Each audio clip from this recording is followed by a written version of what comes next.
Walang preno ang Kamara sa pagganap sa kanilang tungkulin kahit na sinuspinde ang sesyon ng plenaryo ngayong araw. Nasa linya ng telepono si Earl Tobias sa detalye. Earl? Sofia, hindi napabayaan ng Kamara ang kanilang trabaho kahit suspendido ang sesyon ng Kongreso dahil sa masamang panahon. Dalawang panukala pa ang pumasa sa House Ways and Means Committee hearing ni Chairperson Miro Kimbo. Kabilang dyan ang panukalang naglalayong exempted na sa income tax ang mga kumikita ng 350,000 pesos pababa kada taon at ang pag-aalis ng minimum corporate income tax para sa maliliit na negosyo. Kami lang ang nag-conduct ng hearing today dahil naghahabol talaga kami ng timetable dahil tingin namin hindi na makakapagantay ang taong bayan pagdating sa benepisyong ito. Target ng Kamara na matapos ang panukala bago ang session break sa Oktubre at maging ganap na itong batas sa January 1, 2027. Samantala, bukas naman nakatakdang i-turn over sa Kamara ang 2027 Proposed National Expenditure Program. At sa gitna ng malalakas na pag-ulan at baha na nararanasan ngayon, muling napag-usapan ang pagpupondo para sa flood control projects sa susunod na taon. Suportado ng ilang House leaders ang pagkakaroon ng pondo para dyan, pero giit nila dapat mas mahigpit ang pagpapatupad at pagbabantay sa mga proyekto.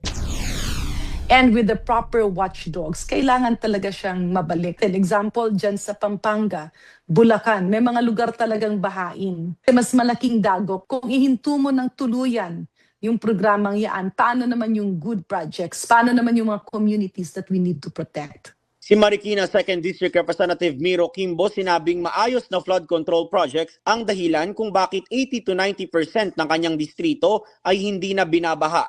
At ang Tumana Marikina na nalulubog anya noon tuwing nasa second alarm na ang Marikina River, hindi na masyadong binabaha ngayon. Kaya kami na naging safe sa Marikina is because of the flood control programs of the national government. Sa maiksing salita, flood control by itself is not necessarily bad, but it is how you implement it. Dagdag ni Kimbo, para iwas korupsyon, dapat pangalanan kung sino ang may insertions o proponent ng isang inamyendahang item. When you know who is the person who proposed it, siya ang pwede natin singilin kung bakit pumalpak ito o bakit ito ay maganda. Ang isa naman sa leader ng House Minority na si Representative Antonio Tino, sinabing hindi rin sila tutol sa mismong flood control projects, lalo na yung mga kailangan talaga.